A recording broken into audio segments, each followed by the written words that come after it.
کسیро قضاوت کردن در اساس گمانها خطا است. بسیاری ما و شما در اساس همین گمانها از دوستی و رفاقت دست میکشیم، حتی از همسرامون دست میکشیم، از هم جدا میشویم. اساسش فقط گمان هاست.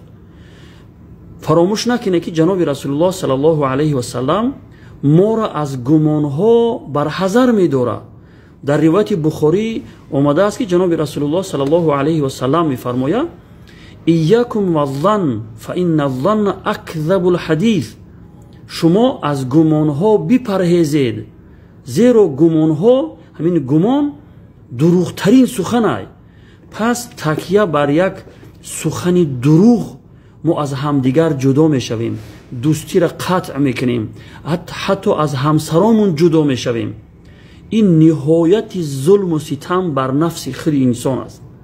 وقتی که ما در اساس ظن و گمان ها قضاوت میکنیم، ما بر نفس خودمون ظلم میکنیم، از همسرمون جدا میشویم، فرزندامون از مادرش محروم میکنیم، دوستی و رفاقت قطع میکنیم، حتی از خویش و نزدیکامون قطع صله رحمی میکنیم. پناه به خداوند.